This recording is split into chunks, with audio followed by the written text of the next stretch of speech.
Assalamualaikum warahmatullahi wabarakatuh. Selamat datang di kisah yang tidak seharusnya didengar manusia biasa. Malam ini, saya akan membawa Anda memasuki sebuah cerita yang dibungkus kedok kebaikan sedekah yang tampak mulia. Namun, di baliknya tersembunyi aroma darah, perjanjian gelap, dan jeritan yang tak pernah terdengar. Di balik senyum seorang dermawan, ada bayangan hitam yang menuntut tumbal. Dan di antara orang-orang biasa, ada satu jiwa yang telah ditandai tanpa ia sadari. Siapkan hati, siapkan napas, karena sejak salam ini diucapkan, kita akan mulai menyingkap tabir pesugihan yang memakan nyawa. Suara azan Jumat berkumandang lembut dari menara masjid kecil di ujung kampung Ciberem. Warga mulai berdatangan, sebagian dengan langkah santai, sebagian lagi tergesa karena takut terlambat. Di antara kerumunan itu, Anto, lelaki 30 tahun yang hidupnya serabutan dari kerja bongkar muat hingga angkut barang pasar, melangkah pelan sambil membawa sandal jepit usang di tangannya. Matanya sayu, rambutnya acak-acakan, tetapi wajahnya menyimpan rasa penasaran yang tak pernah padam. Setiap Jumat sejak beberapa bulan terakhir, ada sesuatu yang mengusik pikirannya. Bukan soal hidupnya yang tak menentu, bukan pula soal rezeki yang tak seberapa. Yang mengganggunya adalah ritual sedekah Jumat milik bos catering kaya, Haji Husen. Haji Husen, lelaki paruh baya dengan peci hitam mengkilap dan jubah serba putih, selalu datang ke masjid itu dengan mobil Alphard hitam. Ia membawa puluhan kotak nasi untuk dibagikan kepada jamaah setelah salat Jumat. Orang-orang memujinya sebagai dermawan sejati. Ada yang memanggilnya calon anggota dewan, ada yang bilang ia orang paling kaya dan paling baik di kampung ini. Cacat. Bagi Anto, ada hal yang terasa janggal. Mas Anto, dapat nasi sedekah lagi? Minggu lalu, tanya seorang pemuda berwajah pucat saat mereka berjalan menuju tempat wudhu. Anto menoleh. Enggak. Kenapa? Pemuda itu menggeleng perlahan. Gak apa-apa. Namun tatapannya jelas menyiratkan ketakutan. Bukan pemuda itu saja. Selama 2 bulan terakhir, setidaknya 5 orang yang menerima sedekah dari Haji Husen sirna. Entah kemana, tidak ada kabar, tidak ada jejak, tidak ada laporan. Hilang begitu saja seolah ditelan bumi. Warga hanya membahasnya sekilas lalu melupakannya. Tapi Anto, dia penasaran. Apalagi salah satu korban itu adalah temannya yang dulu bekerja sebagai kuli bangunan bersamanya. Aneh, gumam Anto sambil melirik meja panjang tempat puluhan kotak nasi disusun rapi. Bukan sekadar hilangnya para penerima sedekah itu yang membuatnya curiga, ada hal lain, lebih halus, tetapi terasa menusuk sadar.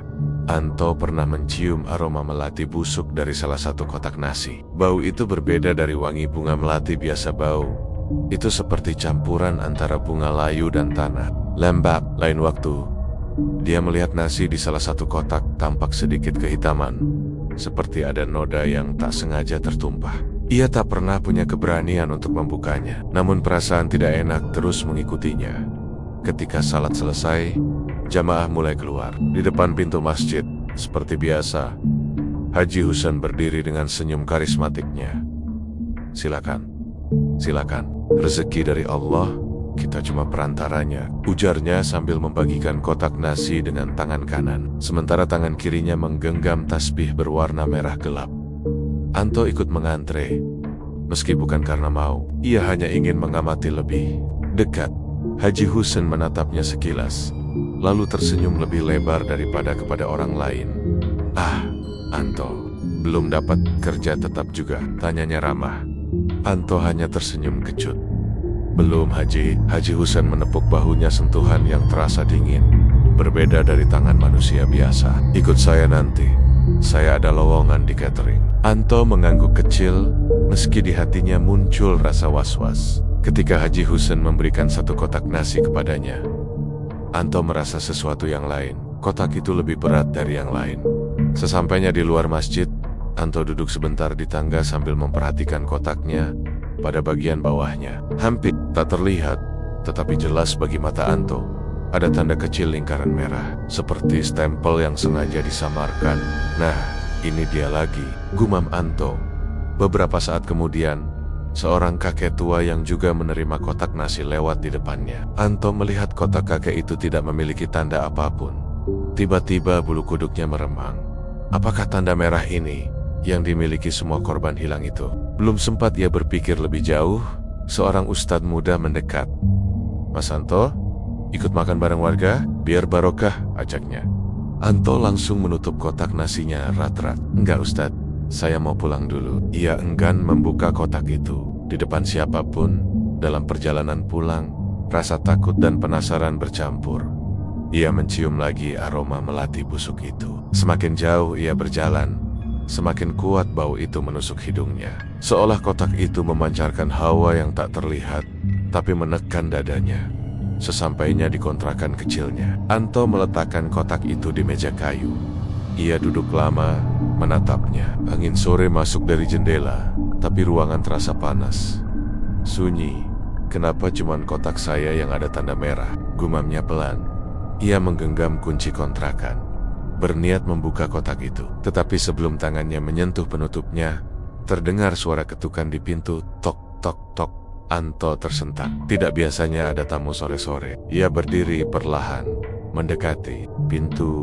Tok, tok, tok. Ketukan terdengar lagi, lebih pelan, lebih teratur, seperti seseorang yang sabar menunggu.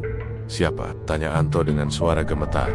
Tidak ada jawaban. Ia membuka pintu sedikit, mengintip melalui celah kosong. Tak ada siapa-siapa.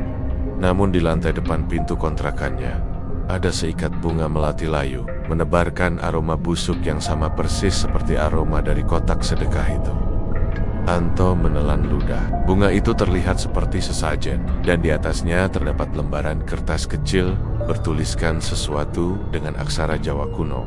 Walau tidak mengerti arti tulisan itu, Anto merasakan maknanya menusuk hati, seperti peringatan atau perina angin mendadak berembus keras, membuat bunga melati itu bergetar seolah hidup. Lampu kontrakan berkedip-kedip. Anto memundurkan langkah. Apa yang sebenarnya dilakukan Haji Husen? Pertanyaan itu bergema di ruangan sempit kontrakannya. Dan malam itu, sebelum tidur, Anto bermimpi seseorang memanggilnya dari tempat gelap. Suara serak, basah, dan berat. "Kamu, giliran." Beard. Anto terbangun dengan tubuh menggigil. "Don dari Meya." Kotak nasi itu terbuka sedikit dengan sendirinya, seolah ada sesuatu di dalamnya yang ingin keluar. Malam itu, Anto hampir tidak tidur. Setiap kali ia memejamkan mata, bayangan suara dalam mimpi itu kembali muncul. Serak, bergetar, seolah berasal dari tenggorokan seseorang yang telah lama tidak bernafas. Bau melati busuk masih terasa samar di ruangan. Meski ia sudah membuang bunga layu itu ke tempat sampah luar, kotak nasi yang tadi terbuka kini tertutup rapat. Namun Anto yakin ia tidak menyentuhnya. Di tengah gelisah itu, ponselnya berbunyi. Anto meraih ponsel di samping bantal. Nomor tadi kenal. "Assalamualaikum, ini Anto." Suara seorang lelaki tua, berat dan penuh serak. "Waalaikumsalam." "Iya, saya. Siapa ya?" "Kamu besok pagi datang ke dapur catering Haji Husen ya.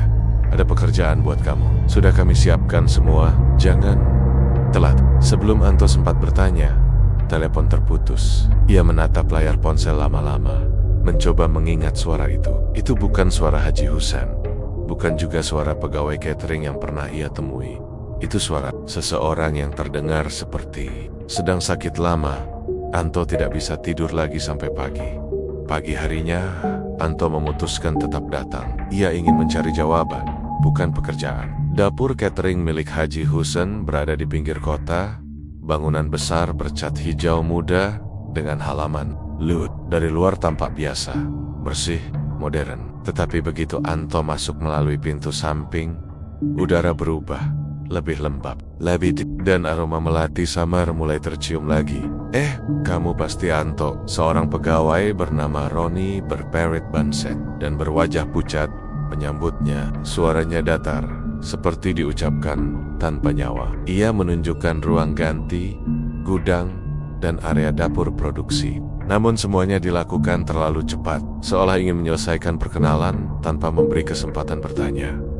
"Kami kerja dari jam 9 sampai jam 4 sore. Gaji langsung cair tiap Kamis," kata Roni sambil menyerahkan seragam. Anto mengenakan seragam itu, Meski dadanya terasa sesak, ia mengikuti Roni ke dapur utama. Dapur itu luas, penuh meja stainless dan wajan besar. Tetapi Anto melihat hal aneh. Di sudut paling belakang, dekat rak bumbu, ada meja kecil berisi kendi tanah liat, semangkuk air merah pekat, bunga, melati, dan potongan kain kuning serta lilin hitam yang sumbunya masih panas. Anto merinding.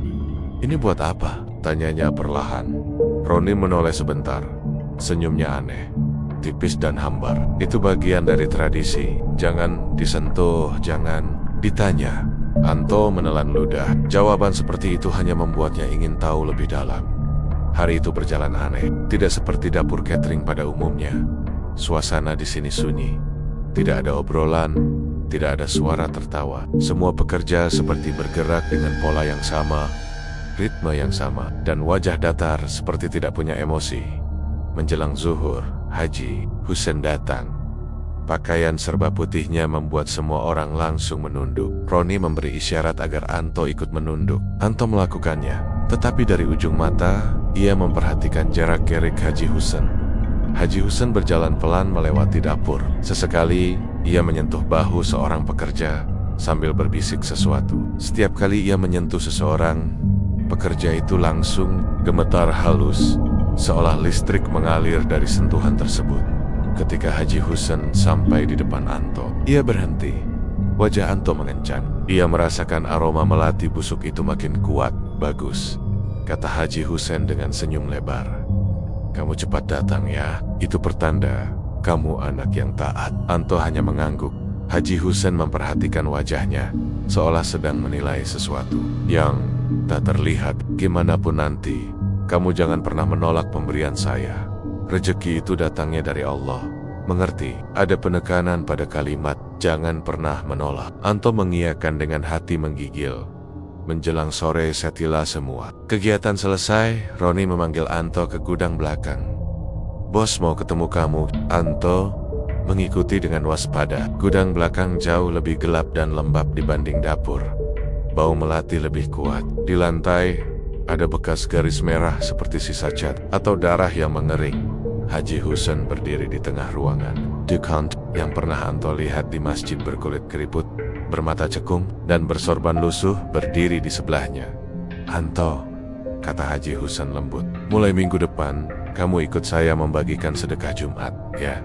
Kamu pegang bagian kotak nasi khusus untuk menagong." "Kotak nasi khusus?" Dukun tua itu tertawa kecil. Suaranya seperti tulang digesek batu. "Ya, kotak-kotak yang sudah diberi tanda." Anto terdiam. Jantungnya berdegup cepat. Apakah benar dugaannya selama ini? Haji Husen mendekat, menepuk bahunya. "Mulai hari ini, kamu resmi bagian dari keluarga kami. Saya beri kamu pekerjaan, makan, dan perlindungan.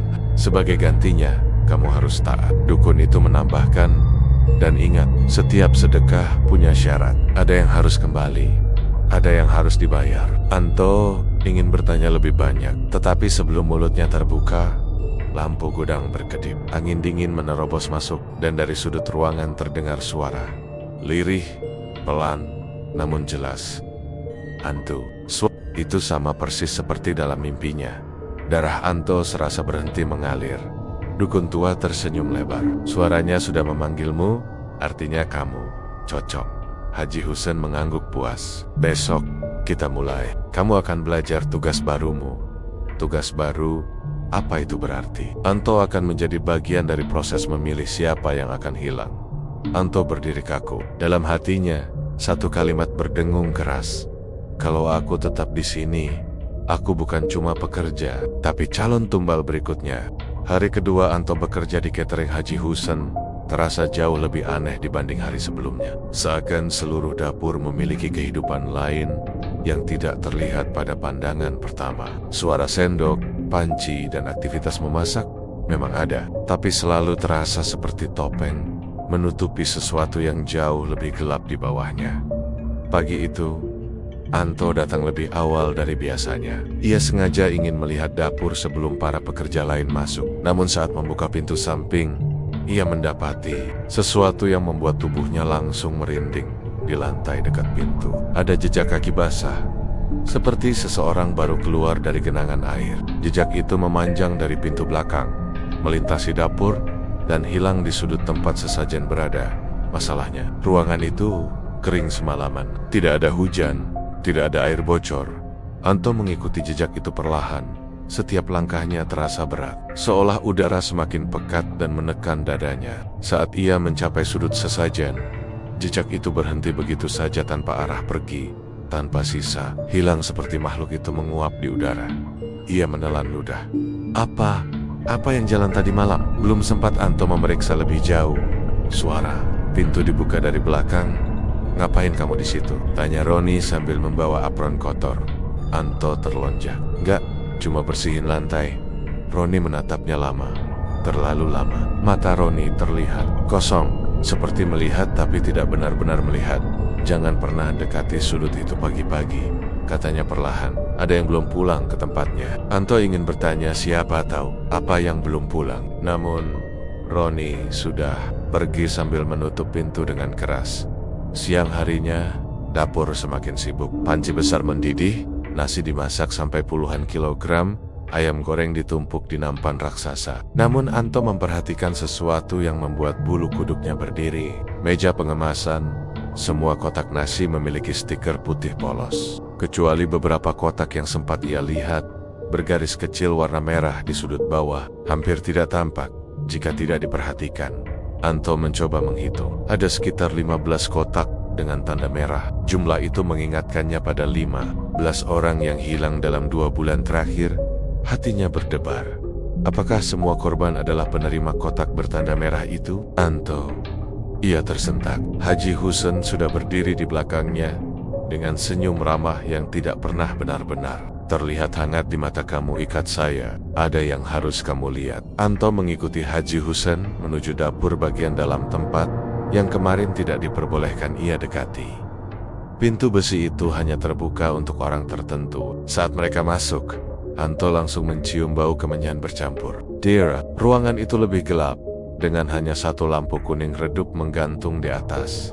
Dukun tua yang ia lihat kemarin berdiri di tengah ruangan, mengaduk sesuatu di dalam wadah besar dari tanah liat. Cairannya berwarna merah kehitaman, dan dari dalamnya terdengar suara seperti rintihan manusia.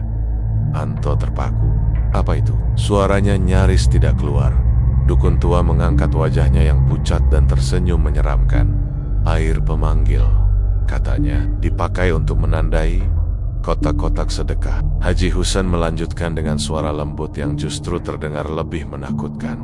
Ini bagian dari tradisi. Dari dulu sampai sekarang, usaha kami besar karena sedekah kami besar. Tapi setiap sedekah harus ada gantinya.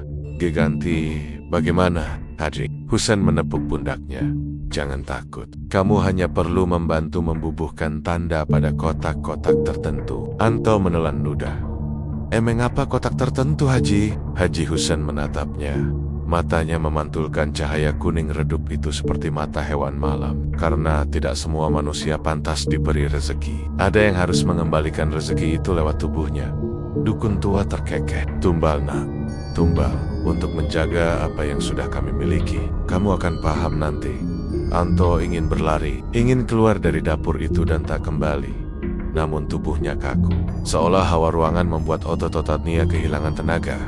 Tiba-tiba dukun itu mengambil kuas itu dicelupkan ke cairan merah di dalam wadah. Dengan gerakan lambat, ia menggoreskan lingkaran kecil di atas meja kayu. Ini tanda, katanya. Tanda ini akan menampakkan dirinya pada kotak nasi tertentu. Yang mendapatkannya akan dipilih. Dipilih untuk apa? Anto sudah tahu jawabannya. Darahnya serasa membeku. Haji Husen mengambil salah satu kotak nasi dan memberikannya pada Anto. Mulai besok, kamu akan membagikan kotak-kotak tanda ini ke orang-orang tertentu yang tampak paling pas. Bagaimana maksudnya? Haji Husen tersenyum. Kamu akan merasakannya. Kotak itu akan mencari pemiliknya sendiri. Tiba-tiba, dari sudut ruangan, terdengar suara keras, suara seperti kuku panjang mencakar lantai beton. Semua orang diam. Dukun menghentikan adukan. Lampu bergoyang perlahan. Anto menoleh, dan untuk sepersekian detik, ia melihat sesuatu di balik kegelapan. Sosok hitam setinggi 2 meter, berdiri membungkuk, dengan kaki panjang dan tangan menjulur sampai lantai. Matanya merah menyala, menatapnya tanpa kedip, dan sosok itu berbisik, "Anto, waktumu dekat." Anto mundur beberapa langkah, napasnya tercekat. Namun Haji Husen hanya menepuk bahunya dengan tenang. "Tak perlu takut, itu penjaga rezeki kita. Dia hanya memastikan kamu siap." Dukun tua menambahkan dengan senyum tanpa gigi, "Semua karyawan baru harus melewati tahap ini. Kau sudah dipilih sejak awal." Anto merasa tubuhnya gemetar hebat. Dalam hati ia tahu satu hal. Ia bukan direkrut untuk bekerja. Ia disiapkan untuk dikorbankan. Sejak tirakat malam ketiga, Anto menyadari bahwa hidupnya tidak lagi sepenuhnya miliknya. Tanda merah di punggungnya terasa lebih nyata daripada apapun. Seperti denyut nadi kedua yang terus memaksa pikirannya untuk tetap waspada. Setiap kali ia menyentuhnya, muncul sensasi aneh seperti ada tangan dingin menempel, menarik dan menelusuri tulang belikatnya dari dalam. Pagi itu, Anto datang ke dapur catering lebih awal. Hawa dingin yang masuk melalui ventilasi membuat bulu kuduknya berdiri. Semua terlihat normal, tetapi ia tahu ada sesuatu yang berbeda. Kotak-kotak nasi yang akan dibagikan hari itu tampak biasa, namun bagi Anto, beberapa di antaranya memancarkan aura yang berbeda. Kotak-kotak itu seolah bergetar halus, menunggu tangan yang tepat untuk membawanya ke penerima yang dipilih. Anto berjalan perlahan di antara meja pengemasan, mencoba menenangkan diri. Namun setiap langkah membuat punggungnya panas. Tanda merah itu berdenyut lebih kencang. Suara-suara samar mulai masuk ke telinganya, bisikan halus, lirih, namun jelas, seolah ada banyak suara menunggu untuk didengar. "Tuh, lihat dia, cocok tuh, beri padanya." Anto menelan ludah. Ia berusaha menutup telinga, tetapi suara itu tidak berasal dari luar. Itu berasal dari dalam dirinya sendiri, dari tanda yang kini bukan sekadar cap merah, tetapi portal ke sesuatu yang lebih gelap, lebih hidup, dan lebih haus. Saat jam pembagian kotak nasi tiba, Anto merasakan tarikan aneh pada tangannya. Secara otomatis, ia mengambil satu kotak bertanda merah dan menatap kerumunan. Ia tidak memilih, tapi matanya tertuju pada seorang ibu muda yang sedang menenangkan anaknya yang menangis. Denyut tanda merah semakin kuat, seolah mengatakan, "Ini dia." Ibu itu menerima kotak dengan senyum lelah. Namun ketika Anto menatapnya lebih lama, ia merasakan sesuatu yang aneh, sebuah energi gelap yang mengikuti tubuh ibu itu. Seakan ada bayangan lain yang menempel padanya, tidak terlihat oleh siapapun kecuali Anto. Tubuhnya sendiri membeku ketika menyadari bahwa kotak itu bukan sekadar sedekah. Ia baru saja menandai seseorang untuk sesuatu yang jauh lebih gelap daripada yang bisa dibayangkan. Setelah pembagian selesai, Anto kembali ke dapur. Wajahnya pucat, tangan gemetar. Ia ingin berbicara dengan Haji Husen, menuntut penjelasan. Tetapi Haji Husen hanya tersenyum tipis, menepuk pundaknya dan berkata, "Kau sudah mulai mengerti itu. Kotak itu memilih sendiri, dan engkau yang menyalurkannya." Anto menelan ludah. Ia mulai menyadari betapa dalamnya peran yang telah ia masuki. Tanda merah di punggungnya bukan sekadar simbol. Ia adalah pintu, dan dirinya menjadi perantara bagi makhluk yang menunggu korban. Berikutnya, malam harinya, ketika pulang, Anto merasakan bayangan di belakangnya. Tidak ada orang, hanya kegelapan yang memanjang di jalanan sepi. Namun gerakannya mengikuti langkah Anto. Hatinya berdebar kencang, napasnya terengah. Sensasi itu berbeda dari sebelumnya. Bayangan itu tampak hidup, menempel seperti parasit gelap yang menunggu sinyal dari tanda merah. Ketika ia sampai di kontrakan, ia mendapati meja dapur rumahnya berantakan. Panci dan gelas bergeser sendiri. Angin malam masuk melalui jendela, membawa aroma anyir yang familiar, bau yang selalu muncul saat ritual di dapur Haji Husen. Anto memejamkan mata, mencoba menenangkan diri. Namun ketika membuka mata lagi, ia melihat sesuatu yang membuat tubuhnya membeku. Di sudut kamar, bayangan tinggi kurus dengan mata merah menyala menatapnya tanpa berkedip. Sosok itu diam, tetapi aura kekuasaan dan ancamannya terasa menekan dada Anto. Sebuah bisikan halus terdengar di telinganya. "Kau sudah dipilih. Sekarang kau harus siap menyalurkan." Anto ingin lari. Ia ingin membuang tanda itu, membakar kotak-kotak, meninggalkan semua ini. Tapi setiap kali ia bergerak, tubuhnya terasa berat, kaki seperti tertanam di lantai, dan napasnya tercekat. Ia sadar satu hal, makhluk itu kini tidak hanya berada di luar, ia sudah masuk ke dalam dirinya hari berikutnya. Di catering, Anto mulai merasakan efek tanda merah yang lebih nyata. Tubuhnya bergerak otomatis saat kotak bertanda muncul. Tangan kanannya seakan memiliki kehendak sendiri. Matanya selalu tertuju pada orang-orang lemah, sakit, atau putus asa. Denyut tanda merah semakin intens ketika seseorang dari kerumunan tampak rentan siap untuk dipilih. Sore itu, Anto menyadari satu hal yang menakutkan. Ia mulai menikmati kekuatan itu, meski hanya sedikit. Ada sensasi aneh saat menyalurkan kotak tanda, sensasi menguasai keputusan hidup orang lain. Hatinya mencengkeram rasa takut, tetapi tubuhnya mulai terbiasa dengan kendali yang diberikan tanda itu. Ia tahu, ini baru permulaan. Rezeki yang diberikan tidak datang tanpa harga. Dan makhluk di balik tanda merah semakin mendekat, semakin menuntut, semakin haus. Anto menatap punggungnya di cermin kecil di dapur. Tanda merah kini tampak hidup, berdenyut lembut seperti jantung kedua, dan seolah memanggilnya, besok kita akan pilih lebih banyak. Tubuh Anto gemetar hebat. Ia baru mulai menyadari bahwa menjadi perantara bukan sekadar pekerjaan. Tidak jalur kegelapan yang sulit dilepaskan. Dan sesuatu di dalam dirinya yang dulu takut kini mulai terbiasa. Satu hal jelas, hidup Anto tidak akan pernah sama lagi. Ia tidak hanya menjadi pekerja catering, ia menjadi bagian dari ritual yang tak terlihat, perantara bagi rezeki yang dibayar dengan tumbal. Angin malam kembali menyelusup masuk ke sela-sela dinding warung tua itu, membawa aroma tanah basah dan wangi anyir yang aneh. Setelah kejadian di gudang catering dan bayangan hitam yang menatapnya dari kejauhan, Anto tidak lagi bisa tidur. Nyenyak, kata-kata Haji Husen terus terngiang. Rezeki itu jangan cuma diterima, kadang perlu dijaga. Kau nanti paham sendiri. Tuh, seolah ada beban tak terlihat yang menempel pada dirinya sejak malam itu. Warung tua yang dijadikan tempat tirakat itu berdiri jauh dari pemukiman, dikelilingi kebun pisang dan pohon bambu yang rapat. Bangunannya reot, beratap asbes kusam, dan dindingnya penuh coretan yang tidak jelas maknanya seperti aksara kuno, seperti dicakar sesuatu. Begitu memasuki warung itu untuk malam tirakat pertama, hawa di dalamnya berubah dingin seperti peti es. Tidak ada lampu, tidak ada akses listrik, hanya sebuah lentera minyak kecil yang disiapkan Haji Husen sebelumnya.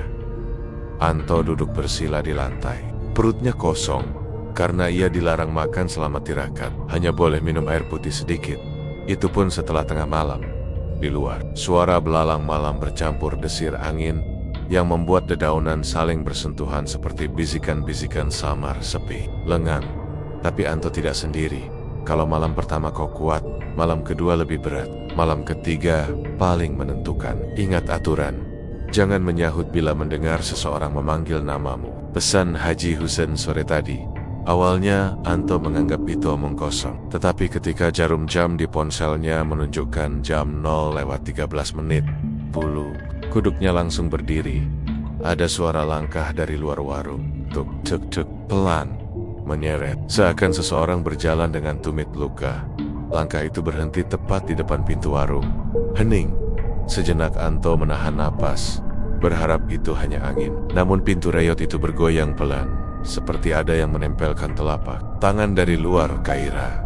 Kayu tua itu terdengar retak. Lentera minyak di dekat kaki Anto bergetar seolah ada hembusan napas dingin yang melewatinya. Lalu suara itu datang. Suara perempuan, lembut, lirih, tetapi menggema dari kedalaman yang bukan manusia. Anto, jantung Anto langsung menghantam dadanya. Suara itu bukan berasal dari luar, bukan pula dari kanan atau kiri. Suara itu mengalun dari dalam ruangan yang gelap, seolah muncul langsung di belakang telinganya. Dia menunduk, menggenggam lutut, mencoba mengingat aturan. Jangan menyahut, jangan melihat, jangan bergerak. Namun tubuhnya gemetar seperti demam. Keringat dingin mengguyur punggung meski udara di ruangan itu seperti kulkas. Suara itu memanggil lagi. Kau sendirian di sini tuh. Diikuti bunyi langkah. Kecil, menjauh, lalu mendekat lagi, lalu berhenti tepat di belakangnya. Anto menggigit bibir, tapi sesuatu menghembuskan napas dingin ke tengkuknya. Ia refleks menoleh, dan saat itu pula, lentera kecil berkedip padam. Ruangan menjadi gelap mutlak. Dari kegelapan, tampak dua mata putih pekat terbuka perlahan, melayang tak jauh dari wajahnya. Bukan manusia, bukan binatang, tapi entitas yang lapar. Tubuh Anto terkunci, suaranya hilang. Meski ingin berteriak, mulutnya keluh seperti dipaku dari dalam. Mata itu mendekat, hingga dahi mereka hampir bersentuhan.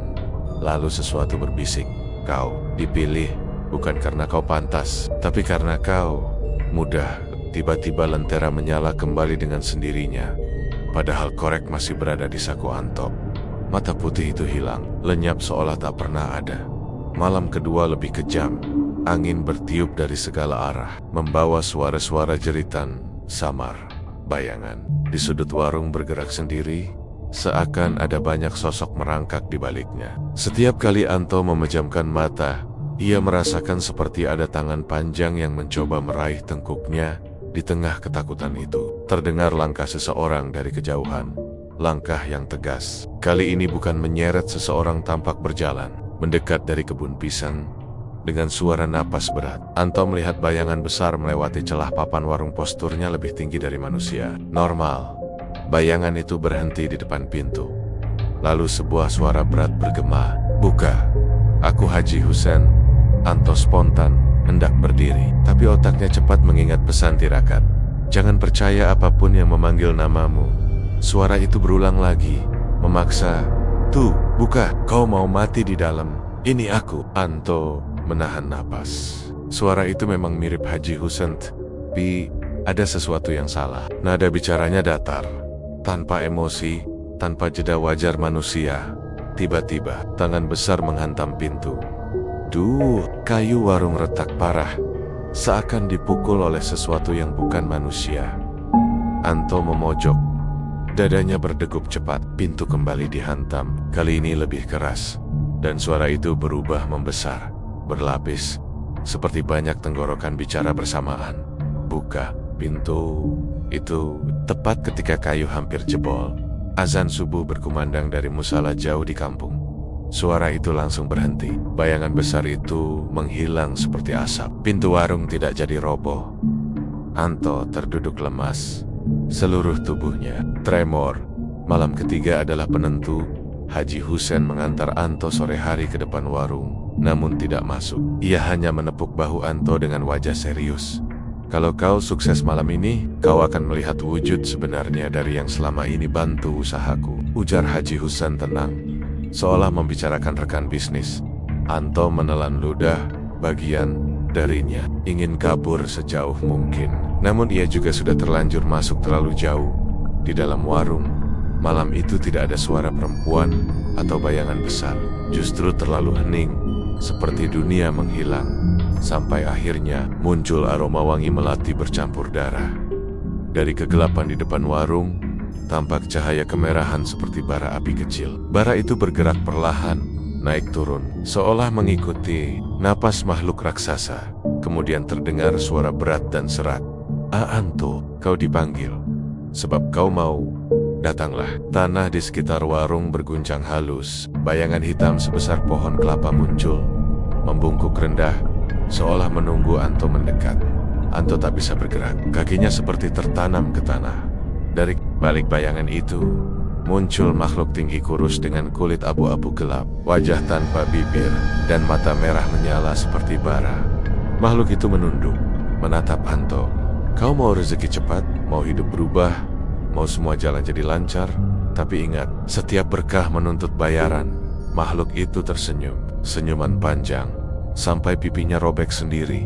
"Bayarannya akan kuberitahu nanti." Lalu makhluk itu menghilang begitu saja, menyisakan bau melati menyengat dan angin panas yang melintas.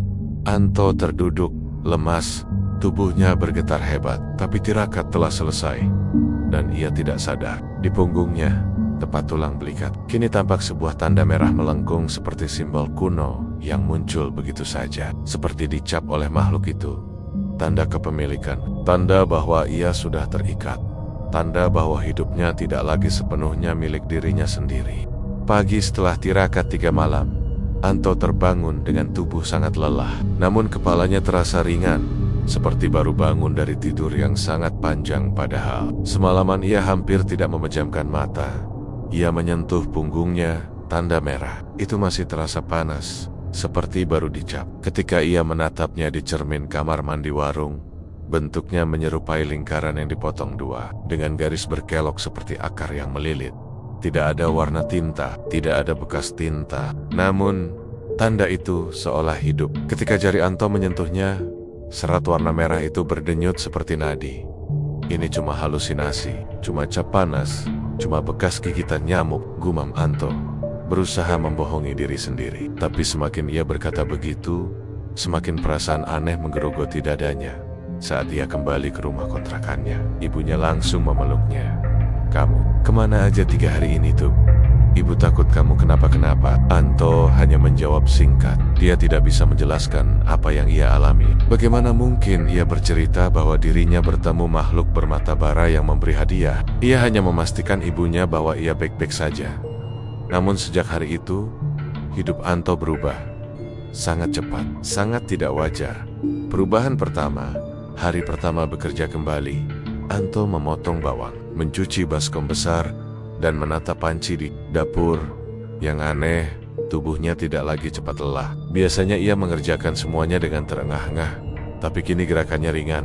Ia bisa angkat 2 galon air dengan 1 tangan. Pisau tidak pernah meleset, dan ia merasa seolah sedang dibimbing oleh tangan yang tidak terlihat. Koki catering sempat menatapnya heran. "Tuh, kau minum jamu apa? Kok kuat banget?" Anto tertawa gugup. "Enggak bang, lagi fit aja." Padahal jantungnya berdegup cepat. Ia tahu ini bukan tubuhnya yang biasa. Ada energi asing yang mendorongnya dari dalam. Perubahan kedua, rezeki mulai datang seperti hujan deras. 2 hari setelah tirakat, Anto menemukan dompet di jalan pulang. Isinya 2 juta rupiah. Aneh, tak ada identitas sama sekali. Ia mencoba mengembalikan, tapi tidak ada jejak pemilik. Besoknya, ia diberi tip besar oleh pelanggan catering yang biasanya pelit. Lalu Haji Husen memberinya bonus tanpa alasan 1 juta tunai. "Kerjamu rapi beberapa hari ini," kata Haji Husen sambil menepuk pundaknya. "Tanda tirakatmu cocok tuh." Anto menelan ludah. Kata tanda membuat punggungnya panas seketika, seolah tersengat. Namun perubahan paling mencolok adalah keberuntungan aneh yang terus mengikuti langkahnya. Ia menemukan uang terselip di tempat tak terduga, mendapatkan barang gratis. Bahkan saat makan di warung pun tiba-tiba dibayari orang yang tidak ia kenal. Anto mulai takut. Apakah ini balasan dari makhluk itu? Atau jebakan yang belum ia pahami? Perubahan ketiga. Bayangan di sekitarnya tidak lagi normal. Saat malam tiba, ketika ia duduk di dapur rumahnya, bayangannya tampak lebih panjang, 2 kali lipat. Dan bayangan itu tidak mengikuti gerak tubuhnya dengan tepat. Ketika ia mengangkat tangan kanan, bayangan itu terlambat mengangkat tangan. Ketika ia menoleh kiri, bayangannya justru menoleh kanan. Bahkan pernah, ketika ia berkaca di jendela, ia melihat bayangannya tersenyum padahal mulutnya tidak bergerak. Senyuman panjang, seperti yang ia lihat saat tirakat malam ketiga. Anto langsung mundur ketakutan. Cermin berembun seakan ada makhluk yang bernafas dari balik kaca. Ia tahu makhluk itu belum pergi. Ia mengikuti, mengawasi, menempel. Tanda merah di punggungnya, seperti pintu bagi entitas itu masuk ke hidupnya. Suatu malam, Anto tidak tahan lagi. Ia datang ke rumah Haji Husen. Rumah besar itu gelap, tapi pintu belakang tidak terkunci seperti memang menunggu kedatangannya. Di ruang tamu, Haji Husen duduk tanpa suara, menatap Anto dengan mata yang sulit diterjemahkan. Wajahnya tenang, tapi sorot matanya seperti menyimpan beban yang sangat besar. "Kau sudah ngerasain?" tanya Haji Husen lirih. Anto mengangguk. "Saya lihat sesuatu, bayangan, suara, tanda ini. Panas terus.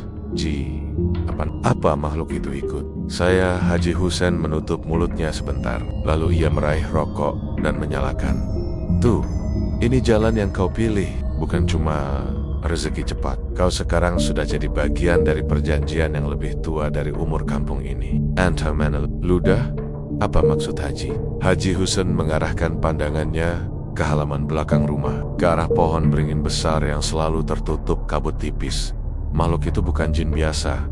Dia penjaga garis rezeki. Sudah 5 generasi keluarga kami memanfaatkan kekuatannya. Kau lihat usaha catering ini, tidak pernah sepi, tidak pernah rugi. Semua itu karena hubungan kami dengannya. Onto merinding, tapi bayarnya apa, Jik? Haji Husen mengisap rokok dalam-dalam. Setiap rezeki ada tumbalnya. Tuh. Lalu ia menatap mata Anto, tajam. Dan kadang tumbalnya bukan nyawa, tapi kendali. Anto terdiam. Kendali? Apa maksudnya ia akan kehilangan dirinya sendiri? Seolah menjawab pikirannya, Haji Husen berkata lagi, kau akan merasakan perubahan. Kadang kau merasa bukan diri kau. Kadang kau merasa ada yang mengendap dalam kepala, membisikkan arah yang harus kau pilih. Jangan dilawan. Semakin kau melawan, semakin dia masuk. Anto menggigil. Ji, saya takut. Saya nggak pernah minta sejauh ini. Haji Husen menghela napas panjang. Mau berhenti? Tidak bisa. Tuh, tanda itu sudah menempel. Kau sudah diterima. Kau sudah jadi miliknya. Lagi pula, rezekimu baru dimulai. Malam itu, saat pulang, Anto merasakan ada perubahan drastis. Bayangannya tidak lagi berperilaku aneh, karena kini ia sudah tidak melihat bayangannya sama sekali di bawah lampu jalan. Tubuhnya seharusnya memproyeksikan bayangan panjang di aspal. Tapi aspal itu kosong, gelap, tanpa siluet sedikit pun. Seolah dirinya tak lagi sepenuhnya berada di dunia nyata. Ketika ia panik melihat ke sekeliling, suara yang pernah memanggilnya di warung tua itu kembali terdengar lebih jelas, lebih dekat, lebih menguasai. Anto, kita mulai lembaran baru. Angin malam tiba-tiba berhenti. Langit menjadi gelap pekat. Lampu-lampu jalan padam satu persatu. Dan dari balik gelap itu muncul sosok tinggi kurus bermata bara, berdiri tepat di belakangnya. Makhluk itu tidak menyerang, tidak menakut-nakuti. Ia hanya berkata, mulai hari ini kau tidak sendirian lagi. Dadanya seperti diraih oleh tangan dingin. Nafasnya tercekat. Firasat buruk merayap dari kaki hingga tengkuk. Anto sadar, ini baru permulaan, dan apapun yang menemaninya sekarang bukanlah sekutu. Sejak malam ketika bayangannya menghilang, hidup Anto berubah menjadi rangkaian kejadian ganjil yang terjadi hampir setiap jam. Bukan lagi sekadar keberuntungan aneh atau suara samar, melainkan sesuatu yang lebih mengarah, mengatur, dan menggiring dirinya. Sesuatu yang tinggal di dalam tanda merah itu mulai aktif. Ia tidak lagi merasakan panas di punggung. Kini tanda itu terasa berdenyut, seperti jantung kedua. Kadang pelan, kadang sakit seperti tarikan kuku panjang dari dalam kulit. Anto berulang kali mencoba mengabaikannya, tapi tanda itu selalu menarik perhatiannya ke satu hal. Orang-orang tertentu. Bukan sembarang orang, tapi mereka yang terlihat lelah, putus asa, atau kehilangan arah. Dan setiap kali Anto melihat mereka, tanda itu berdenyut lebih kuat, seakan mengatakan, itu calonmu. Pada hari Jumat berikutnya, catering Haji Husen kembali membagikan sedekah. Ratusan kotak nasi ditata di meja panjang. Tapi Anto langsung tahu, ada belasan kotak dengan tanda merah samar di sudutnya. Tanda yang hampir tak terlihat oleh orang biasa, namun terasa sangat jelas bagi dirinya yang sudah ditandai. Roni datang menghampirinya. Tuh, bagianmu sama kayak minggu lalu. Kau yang bagi kotak tanda. Anto menelan ludah. Wajahnya pucat. Saya bisa pilih kotak biasa aja, Ron? Roni menatapnya lama. Terlalu lama. Tatapan yang membuat Anto merinding. Yang milih itu bukan kamu, kata Roni lirih. Kotaknya bakal nunjukin sendiri siapa penerimanya. Kau tinggal ikuti saja. Anto ingin kabur dari dapur itu saat itu juga. Tapi langkahnya berat. Seolah lantai menahan kakinya. Atau mungkin makhluk itu yang menahannya. Ketika pembagian dimulai, Anto memegang satu kotak tanda merah. Tangan kirinya gemetar, namun tangan kanannya bergerak sendiri, membawa kotak itu ke arah kerumunan antrian panjang. Ada ibu-ibu, bapak tua, anak sekolah, buruh harian, pengemis. Namun dari kerumunan itu, mata Anto seperti ditarik ke satu sosok.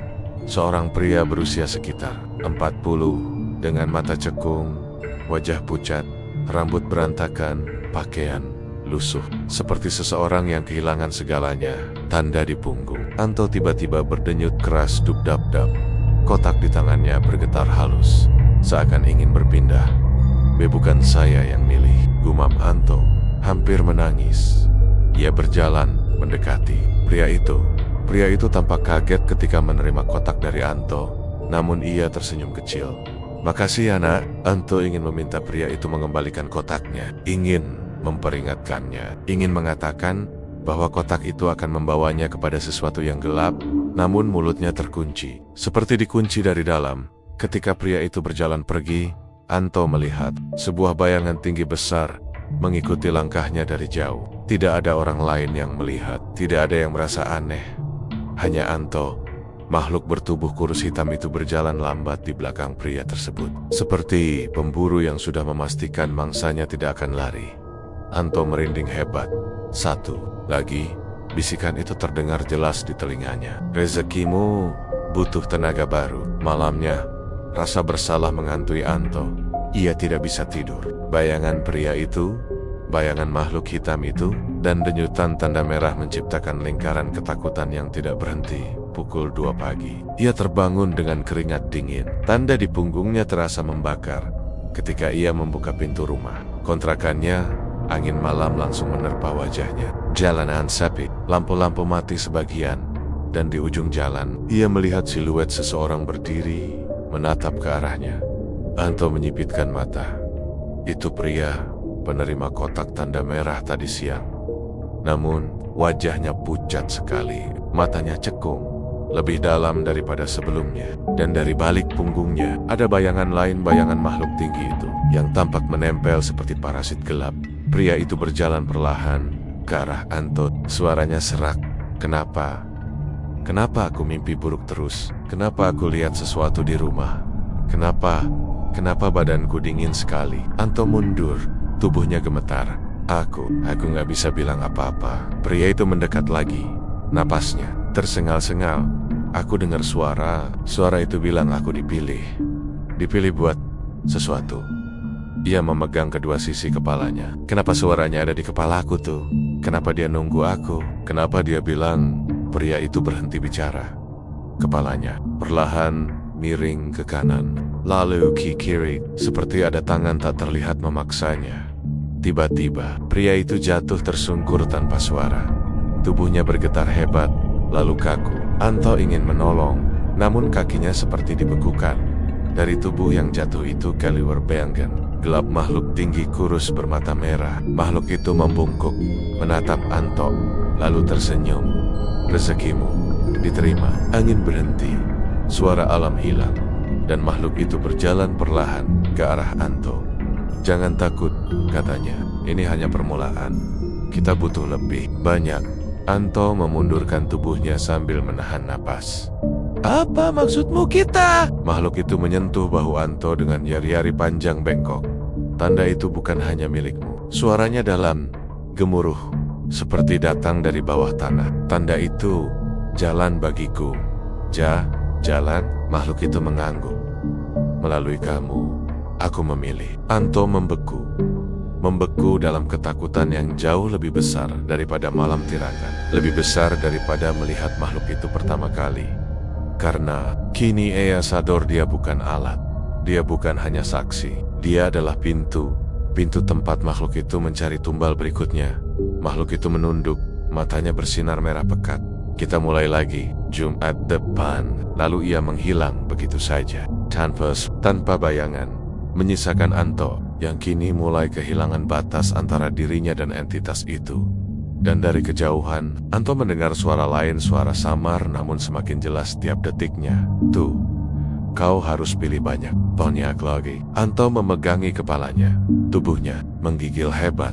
Ia sadar, dirinya bukan korban yang dikejar. Dirinya sedang dijadikan pemburu. Sejak kematian misterius pria yang menerima kotak tanda merah, hari-hari Anto berubah menjadi labirin gelap tanpa ujung. Ia merasa hidupnya bukan lagi miliknya. Kesadaran masih ada, tubuh masih bergerak, tetapi sebagian ruang dalam dirinya bukan lagi milik manusia. Ada sesuatu yang mulai tinggal di sana, menunggu, mengatur napasnya, mengintai pikirannya. Tanda merah di punggungnya tidak lagi terasa panas atau berdenyut, kini sensasinya berubah menjadi dingin. Sangat dingin, seperti ada lubang kecil yang meneteskan es ke dalam tulang belakang. Dan dari dingin itu, bisikan-bisik mulai tumbuh. Bisikan yang dulu hanya terdengar ketika ia ketakutan, kini muncul bahkan saat ia sedang makan, mencuci tangan, atau sekadar menatap dinding kamar. Tuh, lihat mereka. Tuh, dia lelah, dia cocok. Tuh, receipt harus dibayar. Anto menutup telinganya berkali-kali, tapi suara itu berasal dari dalam, bukan dari luar. Hari Jumat berikutnya datang lebih cepat dari yang ia bayangkan. Tidak ada kata siap untuk hari itu. Tidak ada keberanian yang cukup. Namun tubuh Anto tetap berjalan menuju catering Haji Husen. Seperti biasa, seolah ada tali tak terlihat yang menarik langkahnya. Setiba di dapur, ia melihat wajah para pekerja lainnya. Beberapa menunduk, beberapa tersenyum tipis. Semua seolah memahami sesuatu yang Anto baru mulai pahami. Anto bukan pekerja lagi. Ia calon perantara baru, pewaris jalur tumbal. Haji Husen menyambutnya dengan senyum tipis yang terlalu lebar untuk wajah sepucat itu. Tuh, kau kelihatan letih, tapi itu wajar. Yang menempel di tubuhmu sedang membuka jalurnya. Anto ingin bertanya, apa saya bisa berhenti? Apa ada cara lepas? Apa ini semua hanya mimpi buruk? Namun suaranya tersangkut di tenggorokan. Setiap kali ia ingin protes, bayangan makhluk itu muncul samar di belakang Haji Husen, memiringkan kepala, tersenyum lebar. Dan itu cukup untuk membungkam seluruh keberaniannya. Ambil kotak tanda. Merah, kata Haji Husen, menepuk pundaknya. Kau sudah tahu apa yang harus dilakukan. Hari itu, ada 20 kotak yang bertanda merah samar. Jumlah yang tidak wajar, lebih banyak dari sebelumnya. Namun Anto merasakan sesuatu yang lebih menyeramkan. Ia tidak lagi mencari siapa yang cocok menerima kotak-kotak itu. Ia tahu, seolah ada tali tak terlihat menuntun perhatiannya pada satu demi satu orang yang lewat di depan masjid. Seorang ibu yang memeluk anak sambil menangis. Seorang pria muda yang terlihat kehilangan pekerjaan. Seorang bapak tua yang jalannya pincang, seorang remaja yang menatap kosong ke tanah. Mereka tidak melakukan kesalahan apapun. Mereka hanya lelah hidup, dan justru itu alasan tanda itu memilih mereka. Tanda tidak mencari orang jahat. Bisik suara itu dalam kepalanya. Tanda mencari yang rapuh, yang mudah dibuka pintunya. Anto merasa ingin muntah. Entitas itu semakin dominan hari itu. Setiap langkahnya seperti bukan langkahnya sendiri. Setiap kotak yang berpindah terasa seperti tangan asing yang mengarahkan. Saat kotak tanda ke-17 berpindah tangan, Anto melihat bayangan besar mengikutinya. 4 bayangan sekaligus. Makhluk itu tidak datang sendirian. Ia membawa 3 lainnya, lebih kecil, namun gerakannya cepat, melompat-lompat seperti binatang lapar. Anto semakin ketakutan. Malamnya, Anto pulang dengan napas tersengal. Tubuhnya menggigil tanpa henti. Tanda merahnya dingin seperti es. Kepalanya seperti dihantam palu. Suara bisikan makin jelas. Tuh, kita sudah pilih 17. 3 lagi. Rezeki akan penuh, perjanjiannya hampir sempurna. Anta duduk di lantai kamarnya. Tangannya menutup wajah. Dadanya naik turun tak beraturan. Aku nggak mau kayak gini. Kenapa aku, kenapa harus aku? Tidak ada jawaban manusia. Yang ada hanya bayangan gelap yang merayap dari sudut ruangan. Bayangan itu memanjang, menipis, lalu membentuk sosok tinggi yang kini semakin jelas. Setiap kali Ea Mangkwil, makhluk itu berdiri di depan pintu kamar. Tidak masuk, tidak menyerang. Ia hanya menunduk, seolah menghormati sesuatu. Tanda itu memilihmu sejak awal. Anto, pergi, teriak Anto. Suaranya pecah. Makhluk itu tertawa rendah. Suara tawanya bergema seperti berasal dari perut bumi. Pergi? Tidak, aku diundang. Dan kau yang membuka pintunya. Tubuh Anto lemas. Lututnya jatuh ke lantai. Sosok itu mendekat perlahan. Setiap langkahnya menurunkan suhu ruangan. Jari-jari panjangnya menyentuh ujung bahu Anto, menyalurkan dingin sampai ke tulang. Kau akan kehilangan sedikit demi sedikit. Tapi tenang, bisik makhluk itu, kau tidak akan kesepian. Anto memejamkan mata kuat-kuat. Tapi ketika ia membukanya lagi, ia melihat sesuatu yang membuat jantungnya hampir berhenti. Bayangannya sudah kembali. Namun, bayangan itu bukan bayangan dirinya. Bayangan itu berdiri lebih tinggi dari tubuh Anto. Kepalanya lonjong, tangannya panjang, matanya 2 titik merah menyala. Bayangan makhluk itu menempel pada kakinya, seolah makhluk itu sudah masuk dan kini tinggal di dalam dirinya. Pagi menjelang, cahaya matahari masuk ke kamar. Namun meski matahari bersinar terang, bayangan makhluk itu tidak hilang. Dan ketika Anto berdiri, bayangan itu mengikuti, bukan di lantai, tapi persis di belakang tubuhnya, seperti seseorang yang membayangi dari jarak setengah langkah. Bisikan itu sekarang terdengar lembut. Besok Jumat lagi, dan kita akan pilih lebih banyak. Anto terdiam, bukan karena tidak mau melawan, tapi karena ia mulai merasakan sesuatu yang jauh lebih menakutkan. Suara itu tidak sepenuhnya terasa asing lagi. Ada sedikit bagian dari dirinya yang menyetujuinya, yang menikmati kekuatan itu, yang merasa ringan berada dalam kegelapan, yang lapar. Dan saat kesadaran itu muncul, makhluk itu berbisik di telinganya. Bagus, kau mulai mengerti. Anto menutup mata. Ia paham satu hal. Kendali itu sudah mulai dipindahkan. Perlahan, tanpa ia sadari, ia bukan lagi Anto sepenuhnya. Angin subuh merayap pelan di sela-sela reruntuhan bangunan dapur lama milik Haji Husen yang kini dipasangi garis polisi. Aroma anyir yang telah bercampur dengan tanah basah memudar perlahan. Namun jejak ketakutan yang membekas di hati warga tak hilang begitu saja. Siala bayang-bayang gelap masih mengintip dari balik pohon-pohon rimbun di halaman belakang rumah besar itu, tempat yang selama bertahan-tahan menjadi saksi ritual pesugihan dan tumbal kemakmuran. Hari itu, Tabor masih berkumpul di depan pagar. Mereka berbisik-bisik, saling bertukar cerita, mencoba merangkai ulang logika dari semua kejadian yang menimpa kampung mereka. Sosok Haji Husen yang selama ini dipuja karena kedermawanan dan kiprah sosialnya ternyata menyimpan sisi gelap yang tak terbayangkan. Sedekah Jumat yang selama ini dianggap sebagai bentuk ibadah, ternyata hanyalah topeng licin untuk mengundang korban-korban baru. Anto berdiri tak jauh dari situ, masih dengan perban melilit lengan dan luka-luka kesel di wajahnya. Tatapannya kosong menembus pagar yang kini menjadi batas antara masa lalunya yang hancur dan masa depan yang entah akan menuju kemana. Ia diapit 2 petugas kepolisian yang masih menanyakan detail-detail kecil. Bagaimana ia bisa bertahan hidup, bagaimana ia bisa keluar dari ruang ritual yang penuh aroma kemenyan pekat dan montera-montera mematikan itu. Namun yang paling menyayat adalah rasa bersalah yang menggerogoti dirinya. Ia menyadari bahwa selama ini ia menerima sedekah itu tanpa curiga. Ia membiarkan dirinya terjerembab dalam jurang kegelapan yang ia kira sebagai rahmat. Dan dalam proses itu, ia kehilangan banyak hal: reputasi, keamanan, bahkan hampir nyawanya sendiri. Mas Anto, suara lirih seseorang memanggil dari belakang. Ia emat, ternyata Bu Siti, salah satu warga yang dulu sering menerima nasi kotak sedekah dari catering Haji Husen. Wajahnya pucat, matanya berkaca-kaca. Mas, saya ikut prihatin. Siapa sangka, selama ini kita semua dibohongi seperti itu. Anto tersenyum tipis, senyum yang kosong, seakan tak ada energi untuk menjawab dengan benar.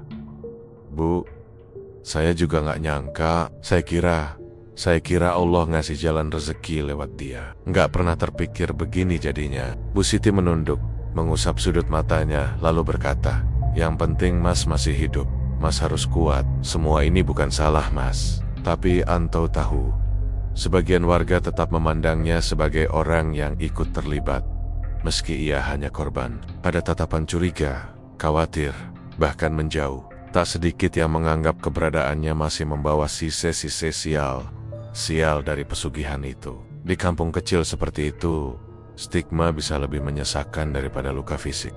Sementara itu, di Tempot Lane, makam Haji Husen masih ramai didatangi orang-orang yang sekadar ingin melihat. Beberapa bahkan datang hanya untuk memastikan kabar kematiannya benar. Ada yang bercerita bahwa jasadnya tampak seperti habis disedot sesuatu. Ada pula yang mengatakan bahwa dentuman keras malam itu terdengar seperti tanah retak terbuka. Polisi tidak mengkonfirmasi apapun. Namun, Awan gelap yang menggantung di sekitar makam itu seolah menjadi tanda bahwa ada sesuatu yang tak wajar telah terjadi.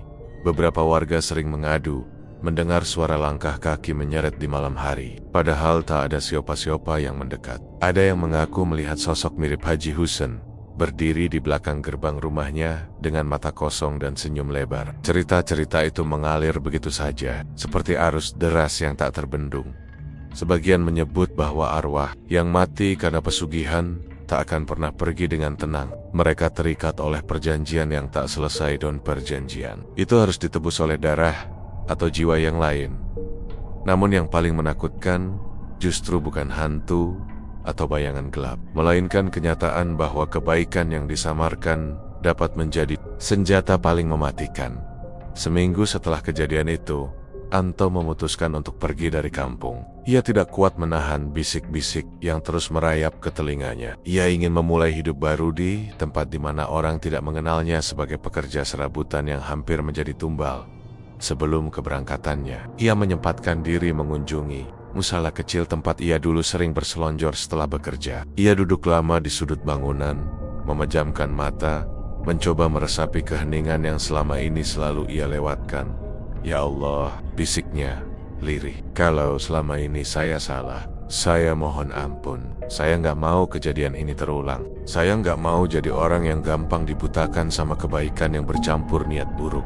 Air mata menetes tanpa ia sadari. Tidak banyak, tapi cukup untuk meredakan beban berat di dadanya. Ia kemudian berdiri, menatap sekeliling untuk terakhir kalinya, lalu berjalan pergi dengan langkah ragu. Namun, ada sedikit harapan yang mulai tumbuh. Di kejauhan, angin berembus lembut. Ranting pohon bergoyang perlahan, seakan mengirimkan pesan samar pada siapapun yang mau mendengarkan, bahwa tidak semua sedekah membawa berkah.